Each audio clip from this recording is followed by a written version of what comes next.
Hello, नमस्कार, स्वागत है आप सभी का। इस वीडियो में हम बात करने वाले हैं सतत विकास लक्ष्य सूचकांक 2021। इंग्लिश में अगर हम बात करें तो सस्टेनेबल डेवलपमेंट गोल्स इंडेक्स 2021। अब ये वीडियो जो है बहुत इंपॉर्टेंट है यूपीएसआई के लिए, साथ ही साथ पेट जो एग्ज़ाम होने वाला है 24 अगस्त को। यूपी की अगर हम बात करें तो यूपी में पेट होने वाला है। पहले 20 को होना था और इसको शिफ्ट कर दिया गया है, 4 दिन आगे और बढ़ा दिया गया है।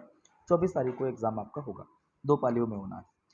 इसके अलावा अगर हम बात करें तो जनवरी फरवरी 2022 में या जनवरी फरवरी मार्च अप्रैल 2022 में जो एग्ज़ाम होंगे, जो पढ़ेंगे, उनमें भी यहाँ से प्रश्न आपका पूछा जा सकता है। सतत विकास लक्ष्य सूचकांक जारी किया जाता है। पहले एक रिपोर्ट जारी की जाती है जिसको सतत विकास रिपोर्ट के नाम से जो है हम लोग जानते हैं, वो भी मैं आपको बताऊंगा, लेकिन इस वीडियो के बाद में। इस वीडियो में हम केवल बात करेंगे सतत विकास लक्ष्य सूचकांक 2021 की। तो चलिए स्टार्ट करते हैं। सबसे पहले हमको बात करनी है कि इस रिपोर्ट को किसने जारी किया है। ठीक है, सबसे पहले तो हम आपको ये बता दें कि हम लोग पढ़ क्या रहे हैं। हम लोग पढ़ रहे हैं सतत विकास लक्ष्य सूचकांक 2021। अब एक प्रश्न बनता है कि इस रिपोर्ट को जारी किसने किया है। तो अगर हम जारीकर्ता की बात करें तो इसको जारी किया है आपका सतत विकास समाधान। एक तो ये आपको याद रखना है, सतत विकास समाधान, जिसको हम SDSN बोलते हैं, यानी इंग्लिश में अगर फुल फॉर्म इसका हम देखें तो सस्टेनेबल डेवलपमेंट सॉल्यूशन नेटवर्क इसको बोलते हैं। दूसरा एक और बॉडी है जिसको हम लोग किस नाम से जानते हैं, बर्ल्समैन स्टीफिंगटन। ठीक है, इन दोनों के द्वारा मिलकर क्या किया गया है, इसको जारी किया गया है।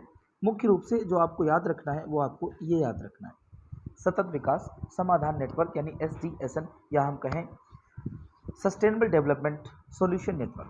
क्लियर? चलो आगे बढ़ते हैं, कुछ और समझते हैं। अगर हम बात करें, एक प्रश्न आपसे बनेगा कि इस इंडेक्स को जारी करने के लिए टोटल कितने देशों को शामिल किया गया। ये एक प्रश्न बहुत बेसिक सा बन सकता है, हालांकि ये बनेगा नहीं, लेकिन फिर भी हमको पता होना चाहिए। टोटल इसमें जो कंट्री शामिल किए गए कितने, 165। अभी जो 165 कंट्री हैं, इनको जो रैंकिंग दी गई है उसका आधार क्या बनाया गया, वो भी आपको याद रखना है।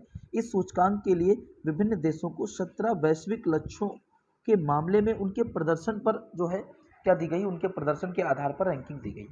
टोटल कितना है, 17 वैश्विक लक्ष्य। अब एक आपको यहाँ पर इमेज दिख रही होगी, इसमें टोटल आपको 17 वैश्विक लक्ष्य दिख रहे होंगे।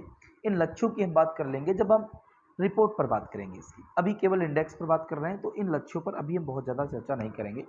लेकिन आपको याद रखना है टोटल 17 गोल्स हैं। इन 17 गोल्स के आधार पर क्या की जाती है, रैंकिंग प्रदान की जाती है। तो हम देख लेते हैं सबसे पहले टॉप 5 कंट्री कौन है, फिर उसके बाद लास्ट कंट्री देख लेते हैं, और फिर देखते हैं इंडिया की रैंक क्या है। ठीक है, बहुत आसान शब्दों में इसको समझ लीजिए, कोई आपको दिक्कत नहीं होने वाली है। ये रिपोर्ट जब हम आपको बताएंगे तो उसमें बता देंगे कि किस आधार पर जो है, या आपका सस्टेनेबल डेवलपमेंट क्या होता है, या हम कहें सतत विकास क्या होता है, ये सब मैं आपको समझा दूंगा उस वीडियो में। आज मैं ये वीडियो अपलोड कर रहा हूँ और कल मैं उस वीडियो को अपलोड कर दूंगा। तो अब अगर हम बात करें तो टॉप जो 5 कंट्री हैं उनकी बात कर लेते हैं।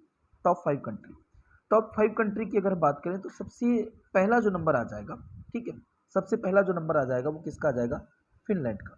और फिनलैंड का जो स्कोर है वो कितना है, 85.90।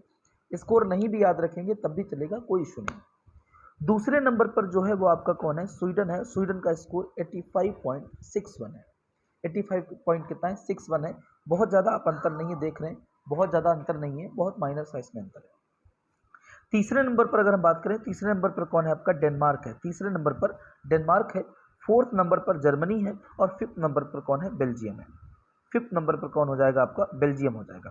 देखिए डेनमार्क का स्कोर है 84.86, जर्मनी का स्कोर है 82.48 और बेल्जियम का स्कोर है 82.19। ये टॉप 5 कंट्री है। फिर रिपीट कर रहा हूँ, फिनलैंड, स्वीडन, डेनमार्क, जर्मनी और बेल्जियम टॉप 5 है। अगर आप टॉप इसका जो कंट्री है यानी फिनलैंड भी याद रहता है तब भी आपका चल जाएगा, कोई दिक्कत नहीं है। इतना डीप नहीं पूछता है कि टॉप 3 कौन है, टॉप 4 कौन है, टॉप 5 कौन है, इतना नहीं पूछता है।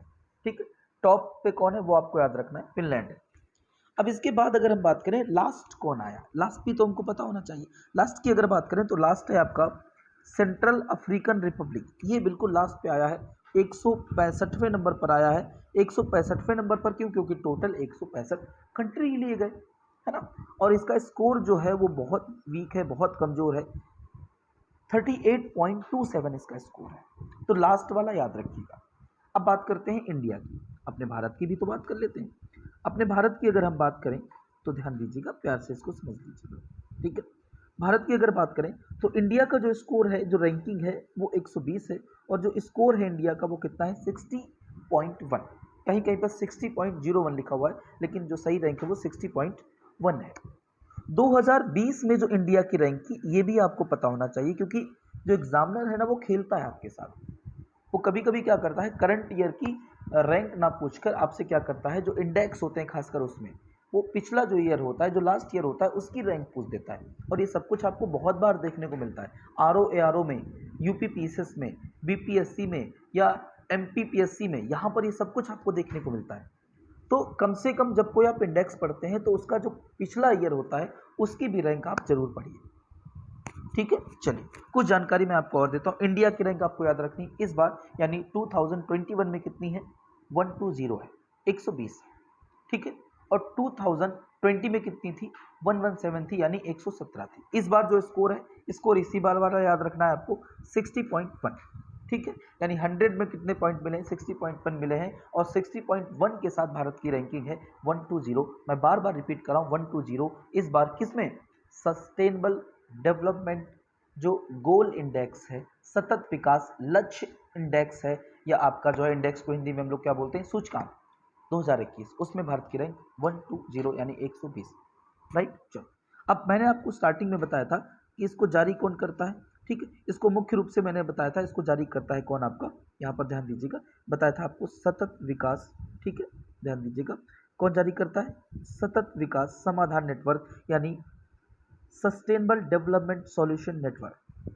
Clear, sustainable development solution network. अगर इसके बारे में प्रश्न बनता है तो 2012 में इसका गठन किया गया था, और ये 2012 में इसका गठन हुआ था, और ये जो है संयुक्त राष्ट्र महासचिव जो है, एक बॉडी है आपकी यूएनओ की, यूनाइटेड नेशन ऑर्गेनाइजेशन की एक बॉडी है, संयुक्त राष्ट्र महासचिव, ये उसी के अंडर में, उसी के तत्वाधान में क्या करता है, कार्य करता है। तो एक सिंपल सा आप समझ सकते हो, यूएन का ही क्या है, एक ये पार्ट है, यूएन की ही एक बॉडी है। इतना भी अगर आप दिमाग में रखेंगे तब भी आपका जो है काम चल जाएगा। क्लियर है, तो एक प्रश्न आपके दिमाग में ये आ रहा होगा कि सर सस्टेनेबल डेवलपमेंट क्या होता है। तो सस्टेनेबल डेवलपमेंट उसे कहते हैं, जैसे वर्तमान में बहुत सारे कंट्री, सभी कंट्री क्या कर रहे हैं, आगे बढ़ना चाहते हैं, अपना विकास करना चाहते हैं, आर्थिक रूप से बहुत आगे जाना चाहते हैं। और अगर आप आर्थिक रूप से बहुत आगे जाना चाहते हैं तो आप जो है प्रकृति का क्षरण करते हैं, प्रकृति को नुकसान करते हैं। जैसे औद्योगिक विकास अगर आप अपने यहाँ पर देख रहे हैं, औद्योगिक क्रांति को बढ़ावा दे रहे हैं, तो इसका मतलब यह है कि आप बहुत सारी फैक्ट्रियाँ लगाएंगे, और फैक्ट्रियों से बहुत सारी गैसेस निकलती हैं जो ग्रीन हाउस का कारण बनती हैं। ठीक है, जो आपकी ओजोन परत को नुकसान पहुंचाने का कारण बनती हैं। तो ये सब क्या कर रहा है, ये सब जो है पर्यावरण को नुकसान पहुंचा रहा है, पर्यावरण को नुकसान पहुंचा रहा है। इसका मतलब यह है कि आपके बाद वाली जो पीढ़ी है उसके लिए एक आप ऐसा माहौल तैयार कर रहे हो जो उसके लिए रहने लायक ही नहीं होगा।